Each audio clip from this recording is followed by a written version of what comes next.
Good evening दोस्तों आप सभी के लिए। जैसा कि दोस्तों आप स्क्रीन पर देख रहे हैं, भारत का राष्ट्रपति, ये राष्ट्रपति का दोस्तों पार्ट 2 है और फर्स्ट पार्ट में आगे पीछे आपके लिए करा चुका हूँ दोस्तों। और दोस्तों पहले ही मैं आपके लिए बता चुका हूँ कि राष्ट्रपति से संबंधित दोस्तों जितने प्रश्न होते हैं उसके लगभग आपके लिए दोस्तों 5 से 6 पार्ट बनेंगे। क्योंकि दोस्तों 5 से 6 पार्ट इसलिए हैं क्योंकि दोस्तों मैं किसी प्रकार का ऐसा प्रश्न नहीं छोड़ना चाहता ताकि हमारे स्टूडेंट या जो विद्यार्थी हैं या दोस्तों हमारी वीडियो को देखते हैं दोस्तों, उनके लिए किसी प्रकार की दिक्कत हो या कोई भी प्रश्न छूटे। तो इसीलिए दोस्तों 5 से 6 पार्ट आपके लिए बनेंगे और हर पार्ट को दोस्तों आपको अच्छी तरह से देखना है, हर वीडियो को अच्छी तरह से देखना है। तो चलिए दोस्तों शुरू करते हैं। पहला प्रश्न है, भारत के राष्ट्रपति को उनके कार्यकाल की समाप्ति से पूर्व महाभियोग करने के लिए किसकी अनुशंसा अनिवार्य है? प्रधानमंत्री की, लोकसभा अध्यक्ष की, भारत के मुख्य न्यायाधीश की या संसद के दोनों सदनों की? चलिए दोस्तों बताइए जल्दी से इसका आंसर क्या होगा। भारत के राष्ट्रपति को उसके कार्यकाल की समाप्ति से पूर्व महाभियोग करने के लिए किसकी अनुशंसा अनिवार्य है? प्रधानमंत्री, लोकसभा अध्यक्ष, भारत के मुख्य न्यायाधीश या संसद के दोनों सदन? चलिए दोस्तों बताइए जल्दी से इसका आंसर क्या होगा। तो दोस्तों ऑप्शन नंबर डी आपका सही आंसर होगा, संसद के दोनों सदन। अगला प्रश्न है प्रश्न नंबर 2, भारत के राष्ट्रपति के महाभियोग की प्रक्रिया निम्न में से किस में शुरू की जा सकती है? यह आपको बताना है और ऑप्शन है दोस्तों आपके सामने, राज्यसभा में लेकिन लोकसभा में नहीं, लोकसभा, राज्यसभा या किसी भी राज्य विधानसभा में, लोकसभा में लेकिन राज्यसभा में नहीं, या फिर दोस्तों ऑप्शन नंबर डी है संसद के दोनों सदनों में। चलिए दोस्तों बताइए जल्दी से इसका आंसर क्या होगा। इस प्रश्न में आपको बताना है दोस्तों, भारत के राष्ट्रपति के महाभियोग की प्रक्रिया निम्न में से किस में शुरू की जा सकती है? और ऑप्शन है राज्यसभा में लेकिन लोकसभा में नहीं, लोकसभा, राज्यसभा या किसी भी राज्य विधानसभा में, लोकसभा में लेकिन राज्यसभा में नहीं, या संसद के दोनों सदनों में। चलिए दोस्तों बताइए जल्दी इसका आंसर क्या होगा। तो दोस्तों ऑप्शन नंबर डी आपका सही आंसर होगा, संसद के दोनों सदनों में। अगला प्रश्न है प्रश्न नंबर 3, राष्ट्रपति का कार्यकाल या समयकाल पूर्ण होने से पूर्व उन्हें हटाने की प्रक्रिया का प्रारंभ कौन करता है? लोकसभा, सर्वोच्च न्यायालय, सामान्य नागरिक या संसद सदस्य? चलिए दोस्तों बताइए जल्दी इसका आंसर क्या होगा। यानी आपको बताना है दोस्तों, राष्ट्रपति को समय से पूर्व हटाने की प्रक्रिया कौन प्रारंभ करता है? लोकसभा, सर्वोच्च न्यायालय, सामान्य नागरिक या संसद सदस्य? और दोस्तों मैं हर वीडियो में बताता आया हूँ कि कंटेंट की चिंता ना करें दोस्तों, कंटेंट आपको बेस्ट से बेस्ट मिलेगा, लेकिन मेहनत आपको करनी है। तो चलिए दोस्तों इसका आंसर बताइए, इसका आंसर क्या होगा। तो दोस्तों ऑप्शन नंबर ए आपका सही आंसर होगा, लोकसभा। यानी राष्ट्रपति का कार्यकाल पूर्ण होने से पूर्व से हटाने की प्रक्रिया सबसे पहले लोकसभा में चलाई जाती है, ये आपको ध्यान रखना है, वहीं से प्रारंभ होती है। अगला प्रश्न है प्रश्न नंबर 4, निम्नलिखित में से कौन भारत के राष्ट्रपति के चुनाव के लिए निर्वाचन मंडल का हिस्सा है लेकिन राष्ट्रपति के महाभियोग का हिस्सा नहीं है? ये आपको बताना है। और ऑप्शन है दोस्तों, ऑप्शन नंबर ए है लोकसभा, बी है राज्यसभा, तीसरा है राज्य विधान परिषद, चौथा है राज्य विधानसभा। चलिए दोस्तों बताइए जल्दी इसका आंसर क्या होगा। आपको इस प्रश्न में बताना है दोस्तों, इनमें से कौन सा विभाग है जो राष्ट्रपति के चुनाव के निर्वाचन मंडल में तो हिस्सा भाग लेता है लेकिन राष्ट्रपति के महाभियोग का हिस्सा नहीं माना जाता? लोकसभा, राज्यसभा, राज्य विधान परिषद या राज्य विधानसभा? चलिए दोस्तों बताइए जल्दी इसका आंसर क्या होगा। तो दोस्तों ऑप्शन नंबर डी आपका सही आंसर होगा, राज्य विधानसभा। ये चुनाव में भाग लेता है दोस्तों, राज्य विधानसभा है जो, लेकिन राष्ट्रपति के महाभियोग की प्रक्रिया में हिस्सा नहीं लेता, ये आपको ध्यान रखना है। अगला प्रश्न है प्रश्न नंबर 5 दोस्तों, भारत के राष्ट्रपति को उनके पद से कौन हटाता है? भारत के प्रधानमंत्री, भारत के मुख्य न्यायाधीश, संसद या लोकसभा? चलिए दोस्तों बताइए जल्दी से इसका आंसर क्या होगा। भारत के राष्ट्रपति को उनके पद से कौन हटाता है? भारत के प्रधानमंत्री, भारत के मुख्य न्यायाधीश, संसद, लोकसभा? चलिए दोस्तों बताइए जल्दी से इसका आंसर क्या होगा। तो चलिए दोस्तों बताइए जल्दी से इसका आंसर क्या होगा। भारत के राष्ट्रपति को उनके पद से कौन हटा सकता है? भारत के प्रधानमंत्री, भारत के मुख्य न्यायाधीश, संसद या लोकसभा? बताइए दोस्तों इसका आंसर क्या होगा। और दोस्तों अगर आपको हमारा कंटेंट पसंद आ रहा है दोस्तों तो प्लीज़, और जो हमारे दोस्तों हमारे चैनल पहली बार विजिट कर रहे हैं तो उनसे रिक्वेस्ट है दोस्तों, प्लीज़ उनसे रिक्वेस्ट इतनी है कि दोस्तों हमारे चैनल को सब्सक्राइब करें और वाला बेल आइकन जरूर दबाएं, ताकि दोस्तों हमारे आने वाली हर वीडियो का नोटिफिकेशन सबसे पहले आपके पास पहुँच सके। और दोस्तों जो भाई हमारी वीडियो विजिट करते हैं उनसे यह भी रिक्वेस्ट है कि वीडियो को लाइक करके और अपने हर ग्रुप में शेयर करें, हर फ्रेंड को, हर दोस्त को शेयर करें, ताकि उन्हें पता चले कि हाँ कि दोस्तों आप अच्छा कंटेंट पढ़ रहे हो, अच्छा आपको अच्छा कंटेंट मिल रहा है पढ़ने के लिए, ताकि वो भी दोस्तों हमारे इस चैनल को विजिट कर सकें और चैनल को सब्सक्राइब करके ऑल वाला बेल आइकन दबाकर हमारे आने वाले हर वीडियो का नोटिफिकेशन सबसे पहले प्राप्त कर सकें। तो चलिए दोस्तों बताइए जल्दी से इसका आंसर क्या होगा। राष्ट्रपति को पद से कौन हटा सकता है? तो दोस्तों ऑप्शन नंबर सी आपका सही आंसर होगा, यानी संसद। अगला प्रश्न है प्रश्न नंबर 6। भारत के राष्ट्रपति त्यागपत्र देना चाहते हैं तो वह अपना त्यागपत्र किसे देंगे? भारत के मुख्य न्यायाधीश को, भारत के उपराष्ट्रपति को, भारत के मुख्य चुनाव आयुक्त को, या भारत के प्रधानमंत्री को? चलिए दोस्तों बताइए जल्दी से इसका आंसर क्या होगा। और दोस्तों आप देख सकते हैं यह प्रश्न कितनी परीक्षाओं में पूछा गया है और कितना इम्पोर्टेंट आपके लिए है दोस्तों, ये आप देख सकते हैं। तो दोस्तों यहाँ पर आप देख सकते हैं SSCGL 2019, SCGL 2015, SCCHSL 2019, CPO 2019 दोस्तों, यहाँ पर CGL 2015, CPO 2015, CPO 2008, stenographer grade C एवं D। तो दोस्तों बहुत ही इंपॉर्टेंट प्रश्न है दोस्तों, पूछा भी गया है, कई सारी परीक्षा में पूछा गया, रेलवे में NTPC में पूछा गया प्रश्न, यही प्रश्न है दोस्तों जो दोस्तों 2018 में पूछा गया था। और यही प्रश्न दोस्तों जो ये भर्ती हुई है दोस्तों अभी आपकी 2022-23 की, इसमें भी यही प्रश्न पूछा गया था। तो दोस्तों आपको कंटेंट की चिंता ना, कंटेंट बेस्ट है। तो बताइए दोस्तों इसका आंसर क्या होगा। यदि भारत के राष्ट्रपति त्यागपत्र देना चाहते हैं तो वह अपना त्यागपत्र किसे देंगे? भारत के मुख्य न्यायाधीश, उपराष्ट्रपति, मुख्य चुनाव आयोग, या प्रधानमंत्री? चलिए दोस्तों बताइए जल्दी इसका आंसर क्या होगा। तो दोस्तों ऑप्शन नंबर बी आपका सही आंसर होगा, भारत के उपराष्ट्रपति। अगला प्रश्न है प्रश्न नंबर 7। इस प्रश्न में आपको बताना है दोस्तों, मृत्यु, त्यागपत्र, महाभियोग द्वारा हटाए जाने या अन्य कारणों से रिक्त होने पर राष्ट्रपति का पद कौन संभालता है? राज्यसभा के उपसभापति, लोकसभा के उपाध्यक्ष, लोकसभा के अध्यक्ष, या राज्यसभा के सभापति यानी उपराष्ट्रपति? चलिए दोस्तों बताइए जल्दी से इसका आंसर क्या होगा। मृत्यु, त्यागपत्र, महाभियोग द्वारा हटाए जाने या अन्य कारणों से रिक्ति होने पर राष्ट्रपति का पद कौन संभालता है? और ऑप्शन है दोस्तों, राज्यसभा के सभापति, उपसभापति, लोकसभा के उपाध्यक्ष, लोकसभा के अध्यक्ष, या राज्यसभा के सभापति यानी जिन्हें हम उपराष्ट्रपति भी कहते हैं दोस्तों।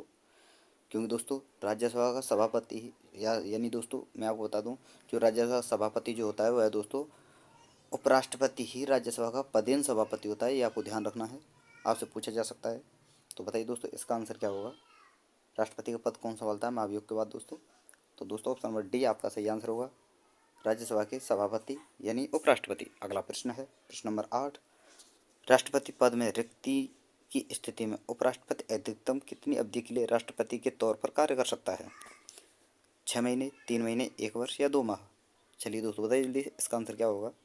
राष्ट्रपति पद में रिक्ति की स्थिति में उपराष्ट्रपति अधिकतम कितनी अवधि के लिए राष्ट्रपति के तौर पर कार्य कर सकता है? 6 महीने, 3 महीने, 1 वर्ष, या 2 वर्ष? तो दोस्तों ऑप्शन नंबर ए आपका सही आंसर होगा, 6 महीने। अगला प्रश्न है प्रश्न नंबर 9। जब राष्ट्रपति तथा उपराष्ट्रपति के पद पर कोई भी कार्यरत न हो तब उनके रिक्त स्थान पर राष्ट्रपति के रूप में कौन कार्य करता है?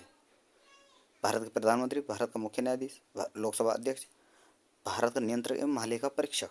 चलिए दोस्तों बताइए जल्दी इसका आंसर क्या होगा। जब राष्ट्रपति और उपराष्ट्रपति दोनों ना हो तब कौन राष्ट्रपति के पद को संभालता है, ये इसमें पूछा गया है। और ऑप्शन है दोस्तों आपके सामने, भारत के प्रधानमंत्री, भारत के मुख्य न्यायाधीश, लोकसभा अध्यक्ष, भारत का नियंत्रक एवं महालेखा परीक्षक?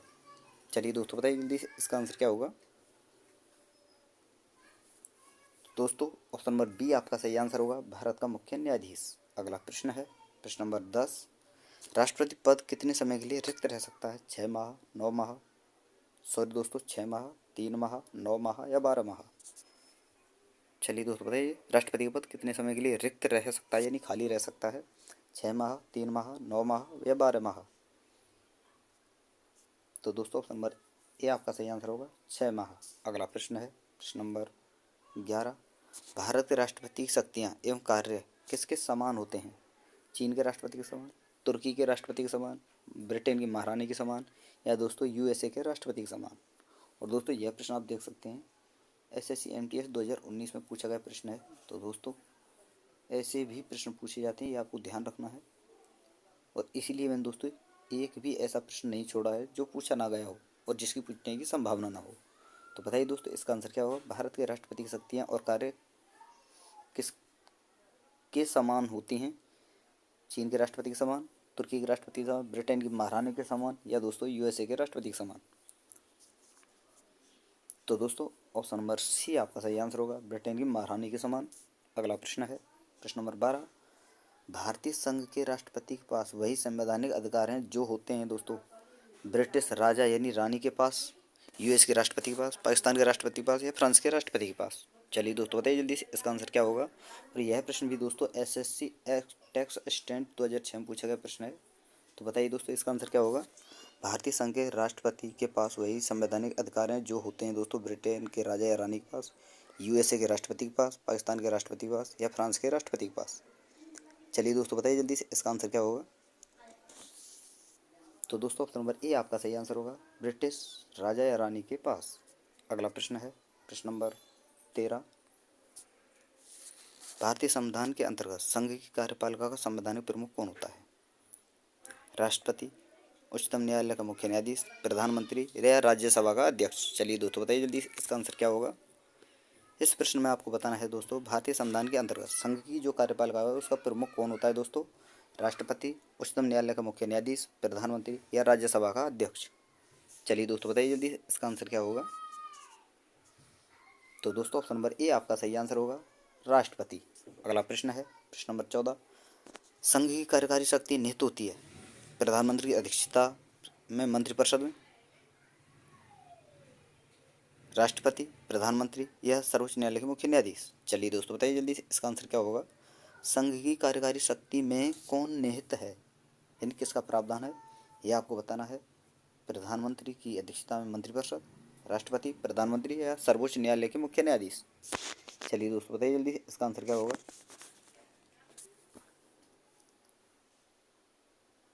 तो दोस्तों ऑप्शन नंबर बी आपका सही आंसर होगा, राष्ट्रपति। अगला प्रश्न है प्रश्न नंबर 15। भारतीय संविधान के किस अनुच्छेद में निम्न का वर्णन है, और ये आपको बताना है कि राष्ट्रपति की सहायता करने या उसे सलाह देने के लिए मंत्रिपरिषद होगी जिसका प्रमुख प्रधानमंत्री होगा। राष्ट्रपति इस मंत्रिपरिषद की सलाह के अनुसार अपने कार्यों का निष्पादन करेंगे। तो इस ये जो वर्णन दिया गया है, ये जो कथन दिया गया है, ये आपको बताना है दोस्तों इसके बारे में कि यह किस अनुच्छेद में दिया गया है। और ऑप्शन है आपके सामने अनुच्छेद 74 के 74(1) में, अनुच्छेद 74(2) में, अनुच्छेद 71(1) में, अनुच्छेद 71(2) में। चलिए दोस्तों बताइए जल्दी इसका आंसर क्या होगा। यानी आपको बताना है राष्ट्रपति की सहायता करने या उसे सलाह देने के लिए मंत्रिपरिषद होगी जिसका प्रमुख प्रधानमंत्री होगा। राष्ट्रपति इस मंत्रिपरिषद की सलाह के अनुसार अपने कार्यों का निष्पादन करेंगे। तो यह प्रावधान किस अनुच्छेद में दिया गया है ये आपको बताना है।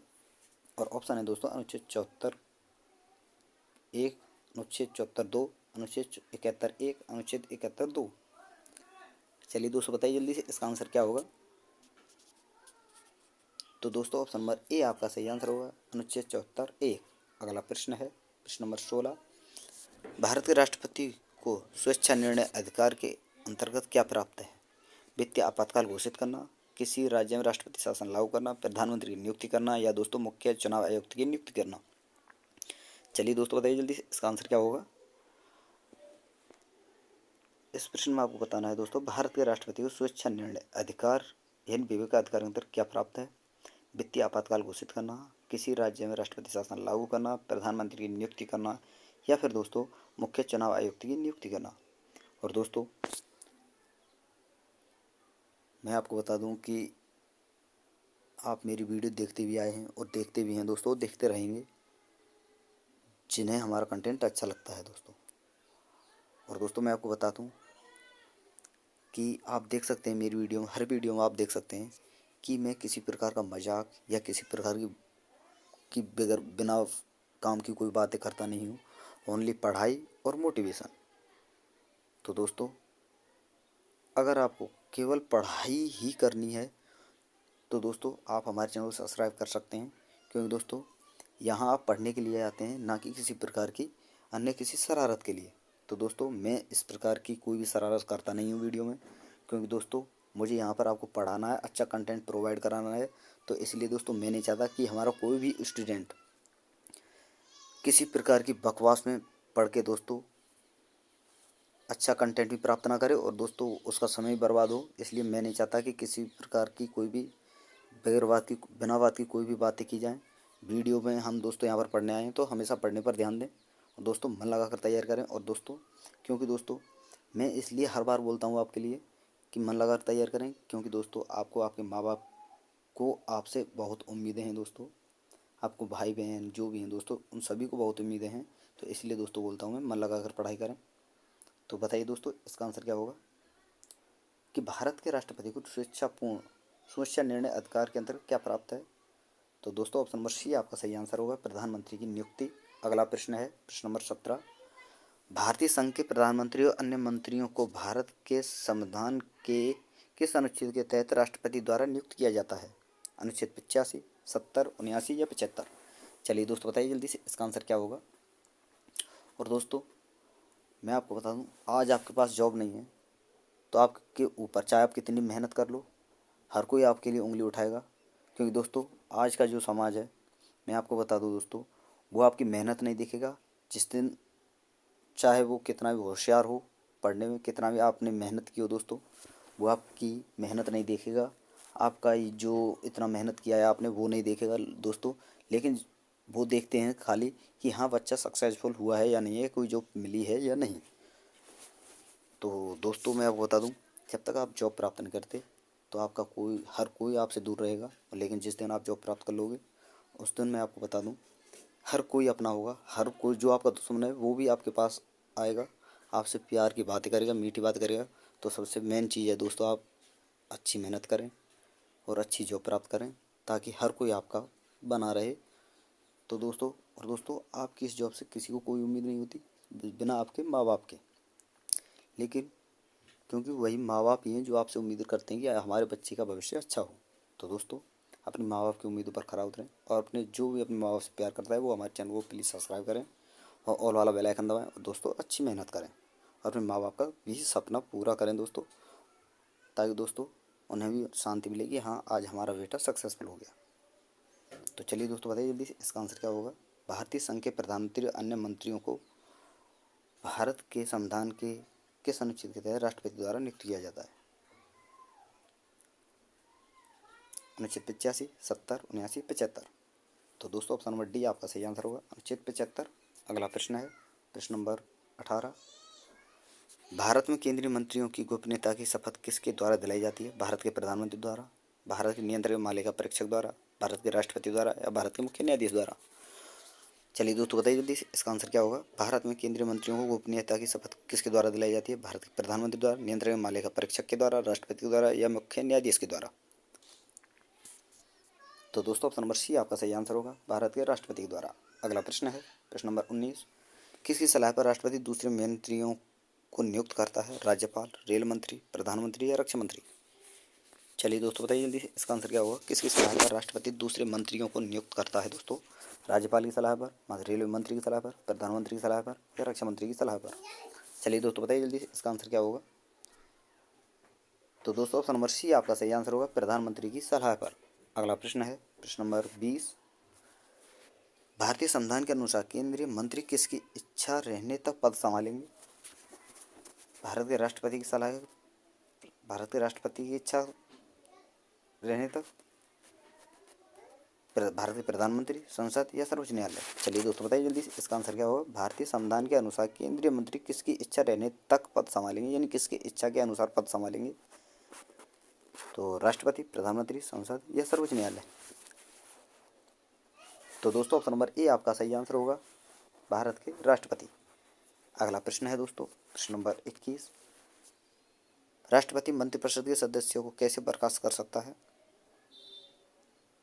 लोकसभा अध्यक्ष की सहमति से, आपातकाल स्थितियों में, प्रधानमंत्री की सिफारिश पर या दोस्तों अपनी स्वयं की ओर से। चलिए दोस्तों बताइए जल्दी से इसका आंसर क्या होगा।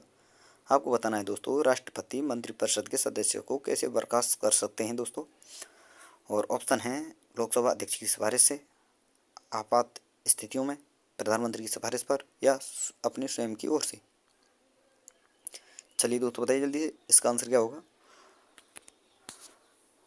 तो दोस्तों ऑप्शन नंबर सी आपका सही आंसर होगा, प्रधानमंत्री की सिफारिश पर। अगला प्रश्न है प्रश्न नंबर 22, निम्न में से कौन लोकसभा के स्पीकर यानी अध्यक्ष को पद एवं गोपनीयता की शपथ दिलाता है? उच्च न्यायालय के मुख्य न्यायाधीश, उपराष्ट्रपति, राष्ट्रपति या प्रधानमंत्री? चलिए दोस्तों बताइए जल्दी से इसका आंसर क्या होगा। और दोस्तों मैं आपको बता दूं कि भविष्य में, और मैं आपको बता चुका हूं दोस्तों कि भविष्य में कभी भी आपका कोई भी साथी नहीं होगा बिना आपके माँ बाप की। तो दोस्तों सबसे ज़्यादा माँ बाप का सम्मान करें, उनकी बातों का सम्मान करें, उनका खुद का सम्मान करें दोस्तों, क्योंकि दोस्तों आप तभी अपने मुकाम पर अच्छी तरह से सफलता हासिल कर सकते हैं जिस दिन आप अपने माँ बाप का दोस्तों आदर करेंगे, सम्मान करेंगे, उनकी भावनाओं का सम्मान करेंगे दोस्तों। और दोस्तों मैं आपको बता दूं, आपको जीवन में किसी प्रकार का जो भाई तैयारी करते हैं, कुछ देखते हैं दोस्तों मोबाइलों में जाकर मोटिवेशनल वीडियो देखते हैं, कभी कुछ देखते हैं कभी कुछ देखते हैं ताकि उनका कंटेंट बना रहे, लेकिन दोस्तों मैं आपको बता दूं ऐसा कुछ नहीं है। आप वीडियो देखेंगे, एक दो दिन देखेंगे, फिर उसके बाद फिर वही रूटीन। तो दोस्तों सबसे बड़ा मोटिवेशन है आपके माँ बाप कि दोस्तों वो कितनी मेहनत करते हैं, और कितनी मेहनत करके दोस्तों आपके लिए रुपया एकजुट करते हैं दोस्तों, रुपया जुड़ाते हैं, फिर जोड़ने के बाद आपकी मेहनत में लगाते हैं, आपकी पढ़ाई में लगाते हैं। तो कभी भी कोई भी मोटिवेशनल वीडियो देखने के बजाय अपने माँ बाप की स्थिति देख लेना और अपने बैकग्राउंड देख लेना, उस दिन आपको पता चल जाएगा दोस्तों कि आप कितनी मोटिवेट हो सकते हैं और आपके अंदर कितनी लगन है। तो दोस्तों सबसे बड़े मोटिवेशनल हैं आपके माँ बाप आपके लिए, ये आपको बात ध्यान रखनी है। तो किसी प्रकार की किसी वीडियो में पढ़ना नहीं है दोस्तों, किसी प्रकार को कुछ कहे कुछ भी नहीं सुनना है दोस्तों, सिर्फ अपने माँ बाप की कंडीशन देखें, अपने बैकग्राउंड देखें, अपने माँ बाप की उम्मीदों के बारे में देखें दोस्तों कि वो आपसे कितना उम्मीद करते हैं, आपके लिए कितनी मेहनत करते हैं। तो सबसे बड़ी मोटिवेशनल हैं दोस्तों आपके माँ बाप आपके लिए। तो दोस्तों सिर्फ उन्हें देखें, उन्हें समझें और ज़्यादा से ज़्यादा मेहनत करें और उनके दोस्तों उम्मीदों को पूरा करें दोस्तों। तो सबसे बड़ी बात मैं यही कहना चाहता हूँ दोस्तों कि आपके लिए सबसे बड़ा मोटिवेशन है दोस्तों आपके माँ बाप। तो उनका सम्मान करें, उनकी भावनाओं को दोस्तों समझें दोस्तों और अच्छी मेहनत करें। तो चलिए दोस्तों बताइए जल्दी से इसका आंसर क्या होगा। लोकसभा के स्पीकर या अध्यक्ष को पद एवं गोपनीयता की शपथ कौन दिलाता है दोस्तों? तो ऑप्शन नंबर सी आपका सही आंसर होगा, राष्ट्रपति। अगला प्रश्न है प्रश्न नंबर 23, किसी राज्य के राज्यपाल को किसके द्वारा नियुक्त किया जाता है? राष्ट्रपति के द्वारा, मुख्यमंत्री के द्वारा, महाधिवक्ता के द्वारा या प्रधानमंत्री के द्वारा? चलिए दोस्तों बताइए जल्दी से इसका आंसर क्या होगा। किसी राज्य के राज्यपाल को किसके द्वारा नियुक्त किया जाता है? भारत के राष्ट्रपति, मुख्यमंत्री, उस राज्य के मुख्यमंत्री, भारत के महाधिवक्ता, भारत के प्रधानमंत्री? तो दोस्तों ऑप्शन नंबर ए आपका सही आंसर होगा, भारत के राष्ट्रपति। अगला प्रश्न है दोस्तों प्रश्न नंबर 24, भारत के मुख्य न्यायाधीश की नियुक्ति कौन करता है दोस्तों? राष्ट्रपति, उपराष्ट्रपति, प्रधानमंत्री या लोकसभा अध्यक्ष? और दोस्तों एक बार मैं फिर बोलना चाहता हूँ दोस्तों कि जो भाई हमारे दोस्तों वीडियो को विजिट कर रहे हैं पहली बार दोस्तों, तो दोस्तों या फिर कितनी भी बार करें दोस्तों, या पीछे भी कर चुके हैं और उन्होंने हमारा चैनल सब्सक्राइब नहीं किया दोस्तों, प्लीज़ चैनल को सब्सक्राइब करके वीडियो को लाइक करें, शेयर करें और दोस्तों ऑल वाला बेल आइकन जरूर दबाएं ताकि दोस्तों हमारे आने वाले हर वीडियो को नोटिफिकेशन सबसे पहले आपके पास पहुँच सके दोस्तों। और दोस्तों कमेंट अवश्य किया करें ताकि दोस्तों हमें पता चले कि हमारा कंटेंट कितने विद्यार्थियों को पसंद आ रहा है, कितने दोस्त हमारे वीडियो पर विजिट कर रहे हैं दोस्तों, या फिर हमें हमारा कंटेंट कितने लोगों को पसंद आ रहा है। और दोस्तों एक लाइक करने में आपका कुछ नहीं जाता, सिर्फ आपसे एक सब्सक्राइब और एक लाइक ही मांगते हैं दोस्तों हम भी। कमेंट हम इसलिए कह रहे हैं दोस्तों कि दोस्तों जो कमेंट आती हैं दोस्तों उन्हीं कमेंटों में से हाईलाइट कमेंट निकालते हैं दोस्तों, और जिसकी कमेंट अच्छी होती है उस भाई के लिए दोस्तों हम फ्री में साइंस के नोट्स प्रोवाइड कराते हैं। इसलिए मैं आपके लिए कमेंट्स की कहता हूँ दोस्तों, क्योंकि उसमें भी आपका ही बेनिफिट है, आपको अच्छे अच्छे नोट्स मिलेंगे। एनसीईआरटी बेस्ड नोट्स हैं दोस्तों, साइंस के नोट्स हैं, एक बार उन्हें जरूर पढ़ें, कमेंट करें और नोट्सों को प्राप्त करें। तो चलिए दोस्तों इसका आंसर बताइए, इसका आंसर क्या होगा। भारत के मुख्य न्यायाधीश की नियुक्ति कौन करता है दोस्तों? ऑप्शन नंबर ए आपका सही आंसर होगा, राष्ट्रपति। और अगला और अंतिम प्रश्न है दोस्तों प्रश्न नंबर 25, भारतीय उच्चतम न्यायालय के न्यायाधीशों की नियुक्ति कौन करता है? राष्ट्रपति, मुख्य न्यायाधीश, प्रधानमंत्री या मंत्रिपरिषद? बताइए दोस्तों इसका आंसर क्या होगा। भारतीय उच्च न्यायालय के न्यायाधीशों की नियुक्ति कौन करता है? राष्ट्रपति, मुख्य न्यायाधीश, प्रधानमंत्री या मंत्रिपरिषद? तो दोस्तों ऑप्शन नंबर ए आपका सही आंसर होगा, राष्ट्रपति। तो दोस्तों यहाँ पर हमारी ये वीडियो समाप्त होती है। अगर आपको वीडियो पसंद आई हो तो दोस्तों वीडियो को लाइक करें, चैनल को सब्सक्राइब करें और वाला बेल आइकन जरूर दबाएं दोस्तों, ताकि दोस्तों हमारे आने वाले हर वीडियो का नोटिफिकेशन सबसे पहले आप पहुँच सके। तो थैंक यू दोस्तों, फिर मिलते हैं नई वीडियो के साथ। धन्यवाद।